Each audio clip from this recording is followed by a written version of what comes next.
오늘 은혜 받으실 하나님의 말씀은 구약성경 사무엘하 2장 18절부터 32절에 기록된 말씀, 구약성경 465쪽에 있습니다.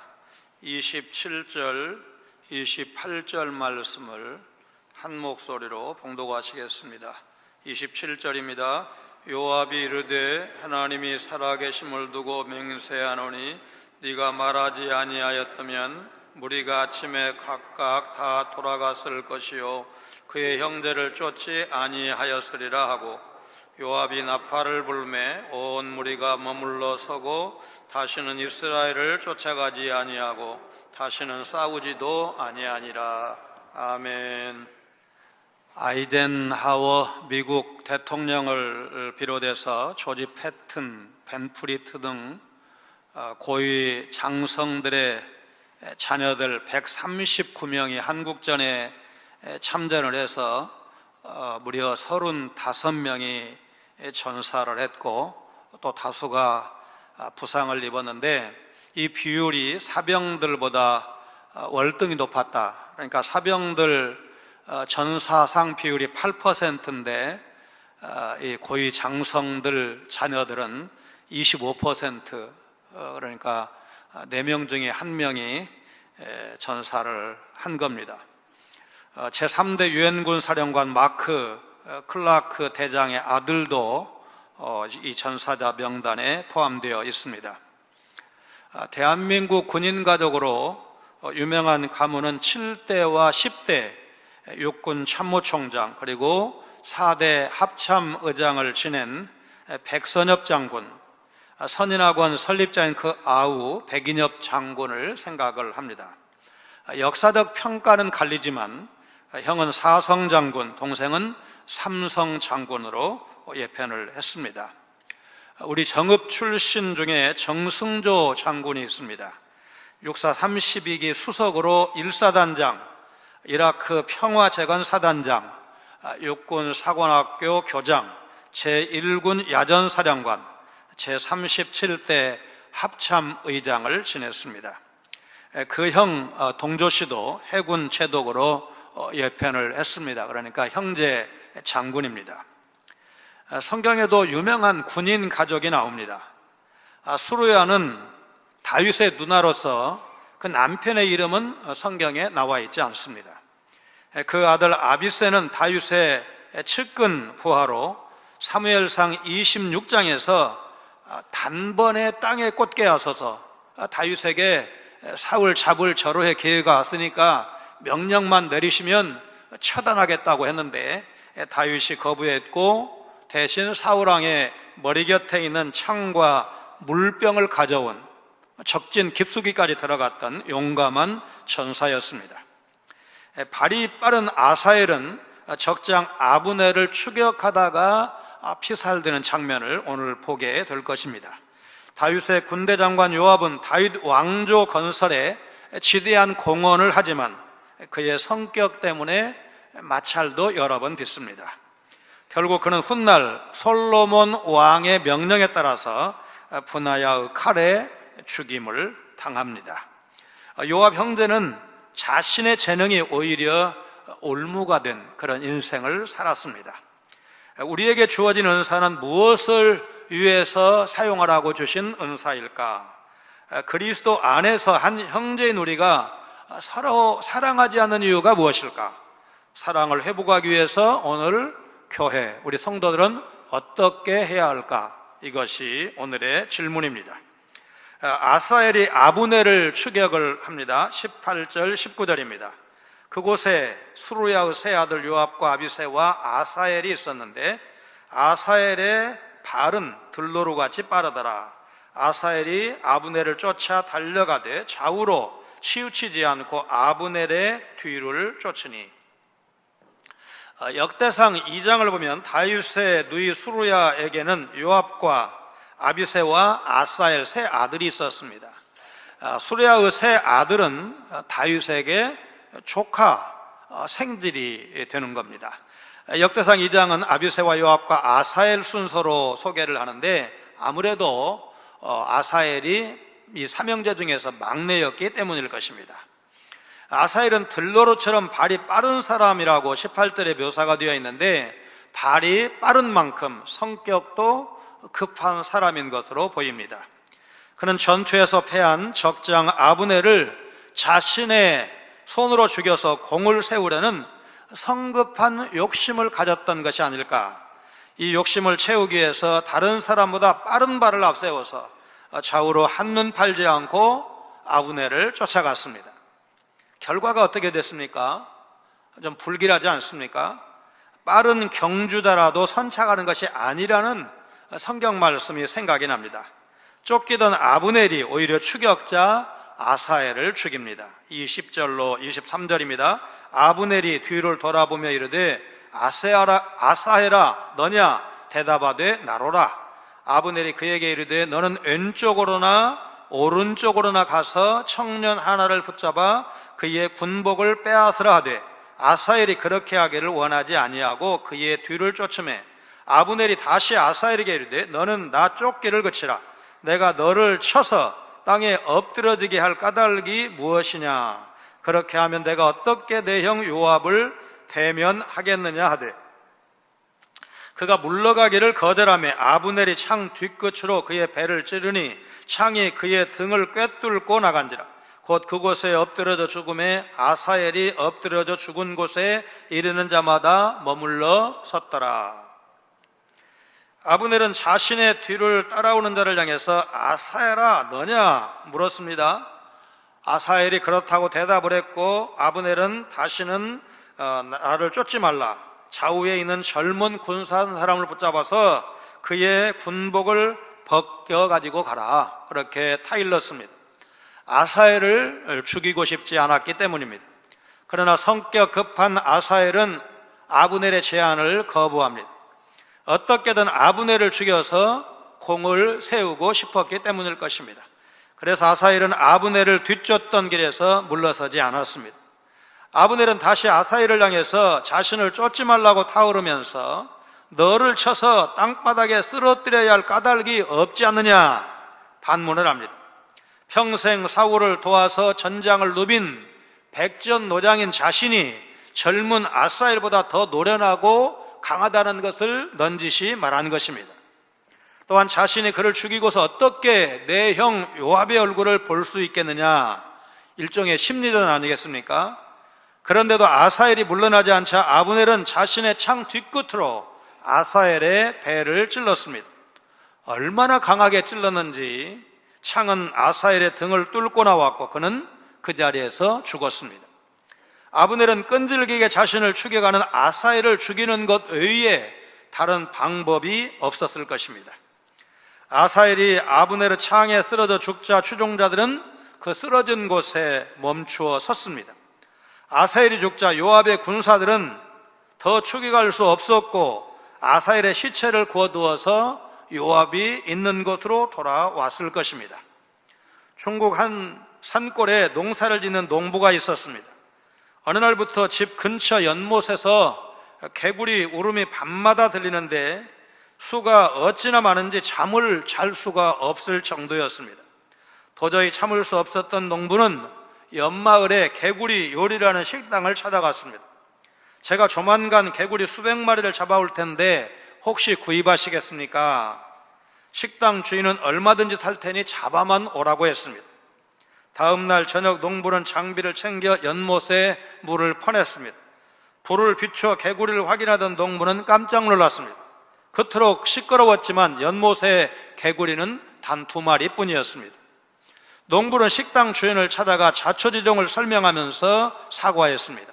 사장님, 그토록 시끄러운 개구리 소리를 단 2마리가 낼 줄은 꿈에도 몰랐습니다. 정말 죄송합니다. 2마리의 개구리가 온 마을을 시끄럽게 하듯이 개인 한 사람 마음속에 작은 탐욕 하나도 큰 교회를 어지럽힐 수 있습니다. 교회 내의 한 사람의 목소리, 그것이 아브넬의 탐욕 같은 경우라면 공동체의 분열은 물론 수백 명의 희생을 불러올 수도 있다는 사실을 우리가 잊지 않아야 합니다. 돌아보면 아브넬은 하나님이 세우신 다윗 왕 대신 다른 사람을 왕으로 세웠습니다. 자신의 정치적인 야욕 때문이었습니다. 이것은 하나님의 구속 역사에 대한 명백한 불순종입니다. 이런 아브넬을 요압의 동생 아사엘은 한눈 팔지 않고 끈질기게 쫓았습니다. 우리가 이 부분을 진지하게 생각해야 합니다. 탐욕은 마음속에만 숨어있는 작은 죄가 아니기 때문에 막아야 합니다. 탐욕 때문에 쉽게 전쟁을 일으키고 분열의 빌미를 제공해서는 안 됩니다. 아브넬 한 사람의 탐욕이 동족 수백 명이 죽는 참상으로 이어졌습니다. 탐욕은 계속해서 죄를 양산합니다. 탐욕의 결과, 미움의 결과를 앞으로 계속 보게 될 것입니다. 미움은 속성상 더 지독한 미움으로 이어지기 마련이어서 멈춰야 합니다. 형제를 사랑하라는 하나님의 뜻을 대적하는 큰 죄, 탐욕으로부터 돌아서야 한다는 사실을 여러분 마음속에 담으시기를 바랍니다. 그렇다면 형제를 사랑하라는 말씀에 우리가 순종하지 못하는 이유가 무엇일까? 특정 계층, 연고, 지역색, 심지어 아파트, 평수 같은 것으로 누군가를 차별하지 않는지 자신을 살펴봐야 합니다. 그런 행동은 대부분 자신의 탐욕에서 비롯되기 때문입니다. 탐욕이 지나치면 사람을 도구화, 수단화해서 이기적으로 대하게 만듭니다. 자기를 사랑하는 것은 말씀에 대한 불순종일 뿐만 아니라 자기 우상화로 이어질 수 있습니다. 자기 우상화는 성도들에게 있어서는 안 될 세속적인 모습이라고 할 것입니다. 지역교회와 한국교회를 하나 되지 못하게 하는 요소를 제거해서 교회의 분열을 막아야 되고 한국교회 분열도 해소해야 합니다. 그리스도 안에서 한 가족 되게 하신 것을 힘써 지키는 것은 분열의 요소를 제거하는 것으로부터 시작이 되어야 합니다. 그래서 우리 성도들이 반드시 지켜야 할 것, 사랑입니다. 아브넬이 요압에게 휴전을 제안을 합니다. 24절로 26절입니다. 요압과 아비새가 아브넬의 뒤를 쫓아 기브온 거친 땅에 길가 기아 맞은 쪽 암마산에 이를 때에 해가 졌고 베냐민 족속은 함께 모여 아브넬을 따라 한 무리를 이루고 작은 산 꼭대기에 섰더라. 아브넬이 요압에게 외쳐 이르되 칼이 영원히 사람을 상하겠느냐? 마침내 참혹한 일이 생길 줄을 알지 못하느냐? 네가 언제 무리에게 그의 형제 쫓기를 그치라 명령하겠느냐? 아사엘이 아브넬을 추격하다가 죽었는데도 형인 요압과 아비새는 계속해서 아브넬을 추격합니다. 아마도 성미급한 요압 역시 동생 아사엘과 마찬가지로 어떻게든 아브넬을 잡아서 동생을 죽인 것에 대한 피해 보복을 하고 싶었을 것입니다. 아브넬을 계속 추격한 그들은 해가 질 무렵 기브온 광야 거친 땅으로 들어가는 길가 기아 맞은 쪽 암마 언덕에 이르렀다고 했습니다. 유다 족속과의 전쟁에 참여한 이스라엘의 지파는 바로 베냐민 지파였습니다. 베냐민 지파가 이 전쟁에 참여하는 이유는 유다 지파와 기업이 가장 근접해 있었기 때문입니다.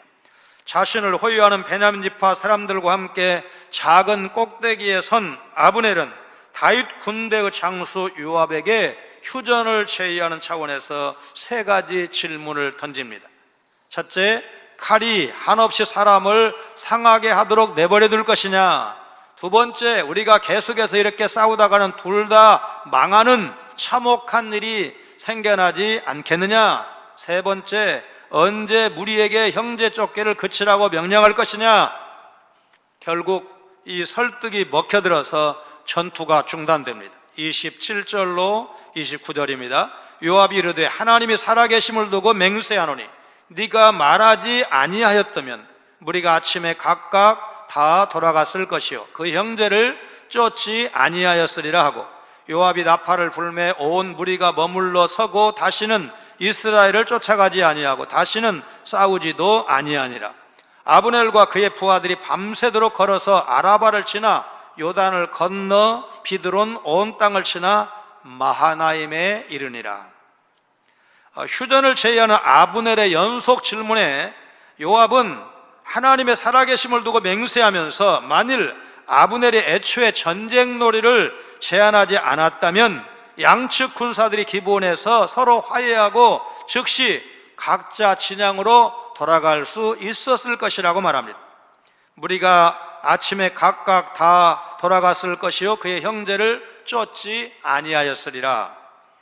이 말은 요압 자신이 아브넬의 제안을 받아들여 전투를 치른 사실을 간구한 채 전쟁의 책임을 오로지 적장인 아브넬에게만 돌리는 책임 회피형 변명이라고 할 것입니다. 아브넬의 휴전 제의를 받아들인 요압은 군대를 향해 추격 중지를 알리는 나팔을 붑니다. 병사들은 일제히 아브넬을 추격하던 발걸음을 멈춥니다. 그들은 요압의 명령을 따라서 아브넬이 주의하는 이스라엘을 더 이상 추격하지 않았고 싸우지도 않았습니다. 아브넬과 그의 부하들 역시 밤새도록 길을 걸었습니다. 그들은 아라바를 지나 요단강을 건넜고 비들은 온 땅을 지나 자기 왕 이스보셋이 머물고 있던 마하나임에 이르게 됩니다. 사울 군대의 총사령관 아브넬의 탐욕은 아사엘의 죽음과 그 형 요압의 복수심을 불러왔습니다. 탐욕은 형제 사랑을 깨뜨립니다. 그뿐만 아니라 공동체 안에 심각한 문제를 일으킵니다. 탐욕은 형제 사랑에 대한 말씀에 불순종하게 하고 결국 진리를 왜곡하게 만듭니다. 아브넬은 동족 간의 살상에 대한 자신의 책임을 회피했습니다. 자신이 먼저 싸움을 걸었으면서도 싸움에서 패하자 요압에게 잘못을 돌리는 이율배반적인 모습을 보여주고 있습니다. 어떤 이유로든지 형제를 사랑하지 않는 것은 성도와 교회에 합당하지 않습니다. 오늘 교회와 성도는 형제의 사랑을 명령하신 예수님의 말씀에 순종해야 합니다. 하나님 나라에서도 계속될 형제 사랑의 영원한 진리를 우리가 상황 논리를 내세워서 변명할 수가 없습니다. 요압이 추격을 멈춘 것처럼 말씀에 순종해서 형제를 사랑하시기를 바랍니다. 십자군 전쟁은 성지 예루살렘을 이교도로부터 되찾다는 취지로 시작되었습니다. 당시 많은 지도자들은 사람을 죽이고 피폐하게 만드는 전쟁은 안 된다고 반대했습니다. 그럼에도 교황권 강화라는 정치적인 이유가 더해져서 십자군 전쟁은 여러 번 일어났습니다. 이슬람 지역의 땅을 정복하고 얻는 무역적인 이권으로 권력자들은 막대한 부를 축적할 수 있어서 나중에는 본래 취지와는 상관없는 야만적인 정복 전쟁으로 변질되었습니다. 그럼에도 잘 알려지지 않았지만 당시에는 정반대의 목적을 가진 또 다른 십자군도 있었습니다.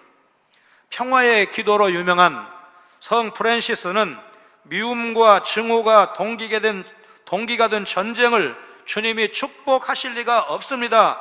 이 전쟁은 반드시 패배할 것입니다. 그러면서 깨어있는 성도들을 모았습니다. 프란시스가 만든 평화의 십자군은 칼 대신 성경과 사랑을 들고 전쟁으로 폐허가 된 곳을 찾아갔습니다. 피아를 가리지 않고 병자를 치료하고 고아를 돌보던 평화의 십자군은 역사적으로 그렇게 많이 알려지진 않았지만 주님의 말씀대로 살아갔던 진정한 주님의 군사였습니다. 하나님의 뜻이 무엇인지 알 때 우리의 믿음은 흔들리지 않을 것입니다. 세상을 향하신 하나님의 뜻을 알고 그 뜻대로 살아가는 주님의 군사가 되시고 또 그런 삶을 살아가시길 바랍니다. 주여, 혼란한 세상 속에서도 주님의 말씀대로 살아가는 주님의 제자, 주님의 백성이 되게 하여 주옵소서. 진정한 그리스도인의 무기인 사랑과 봉사를 들고 세상 속으로 나아가시길 바랍니다. 사랑은 교회가 진리를 가졌는지 그렇지 않은지를 드러낼 수 있는 시금석과 같습니다. 진리에 순종하는 교회와 성도는 형제를 사랑하게 되어 있습니다. 형제를 사랑하는 말씀에 불순종하는 자가 그리스도의 머리 되심을 인정했다고 말할 수는 없을 것입니다. 말씀은 불변하는 진리이기 때문에 형제를 사랑하라는 명령에도 반드시 순종해야 한다는 사실을 여러분 인정하시기를 바랍니다. 우리의 구원은 하나님의 은혜로운 사랑에 의한 것임을 잊지 않으셔야 합니다. 이 진리를 믿는 사람은 말씀에 순종하도록 되어 있습니다. 형제에게 사랑을 베풀어야 한다. 하나님의 은혜가 얼마나 놀랍고 큰지를 안다면 우리는 자신의 죄를 정당화할 수 없다는 것도 인정할 수밖에 없을 것입니다. 당신도 나처럼 당해보면 어쩔 수 없다고 말할 겁니다. 그러면서 형제를 미워하는 태도를 정당화하고 있지는 않은지 늘 자신을 살펴서 형제 사랑을 회복하시기를 바랍니다. 휴전이 성립되어서 요압 군대가 귀환을 합니다. 30절로 32절입니다. 요압이 아브넬 쫓기를 그치고 돌아와 무리를 다 모으니 다윗의 신복 중에 19명과 아사엘이 없어졌으나 다윗의 신복들이 베냐민과 아브넬에게 속한 자들을 쳐서 360명을 죽였더라. 무리가 아사엘을 들어올려 베들레헴에 있는 그의 조상묘에 장사하고 요압과 그의 부하들이 밤새도록 걸어서 헤브론에 이른 때에 날이 밝았더라. 요압도 아브넬을 뒤쫓던 길에서 돌아와 수도 헤브론으로 귀환하기에 앞서서 병사들을 점검했습니다.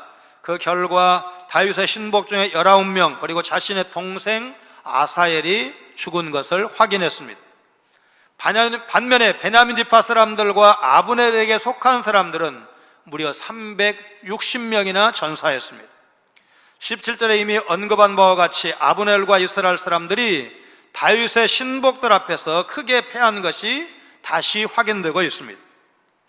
요압과 그의 부하들은 전쟁을 중단한 후에 곧바로 다윗이 있는 헤브론으로 달려가지 않고 동생 아사엘의 시체를 메어다가 그 세 조상들 묘소가 있는 베들레헴 무덤에 장사했습니다. 그런 후에야 밤새도록 걸어서 아침 해가 뜰 무렵에 다윗 왕이 머물고 있던 헤브론에 도착을 합니다. 이렇게 해서 잠시 두 세력 사이에 휴전이 이루어지는데 이게 오래가지 않는다는 것은 앞으로 이제 계속 사무엘하 3장 이하를 살펴보면서 확인하게 될 것입니다. 요압 입장에서 적군 360명을 죽이는 전과를 올렸지만 자신이 치른 대가도 컸습니다. 다윗의 신복 19명은 물론 자신의 동생 아사엘까지 잃은 것입니다. 아브넬이 사울의 아들 이스보셋을 왕으로 세워서 자신의 정치적 입지를 강화하려는 탐욕에서 동족끼리 죽이고 비참한 슬픔에 빠지게 하는 참담한 결과를 가져온 것입니다. 우리는 아사엘을 장사 지내서 그 죽음을 헛되지 않게 했습니다. 탐욕적인 아브넬을 끝까지 쫓아 죽이려 했던 아사엘은 우리에게 탐욕에 대해서 어떤 자세를 가져야 하는지를 생각하게 합니다. 우리 속에 숨어있는 탐욕을 완전히 없애는 것이 가능할까? 그렇다고 자신 있게 대답할 수 있는 사람이 있겠습니까? 쉽지 않습니다. 그럼 쉽지 않으니까 포기해야 됩니까? 우리는 주님의 도우심을 받아서 우리 속에 숨어있는 은밀한 탐욕을 물리칠 수 있어야 합니다. 거룩한 교회 안에 탐욕과 미움을 허용할 수가 없고 어느 정도 대가를 치르더라도 극복해야 합니다. 325년 니케아 회의에서 작성되고 381년 콘스탄티노플 회의에서 확정된 소위 니케아 콘스탄티노플 신경은 교회를 어떻게 정의했느냐? 하나의 거룩한 보편적 사도적 교회라고 정의를 했습니다. 하나의 교회, 거룩한 교회, 보편적 교회, 사도적 교회라는 것입니다. 그런데 여기 보편적 교회는 로만 카톨릭 이렇게 부르는데 이게 로마 천주교회가 보편적 교회가 아닙니다. 여러분, 성경적 교회가 보편적 교회입니다. 성경보다 더 보수적인 교회도 보편적 교회 아닙니다. 성경을 하나님의 말씀으로 제대로 믿지 않는 그런 교회도 보편적 교회가 아닙니다. 우리가 추구하는 교회, 성경이 우리에게 가르쳐준 교회가 보편적 교회입니다. 그래서 천주교, 로마 천주교 이렇게 부르는 것이 합당하지, 가톨릭 그냥 매스컴에서 많이 쓰니까 그런 표현을 쓰는데 합당하지는 않다. 그런 말씀 여러분 기억하시길 바랍니다.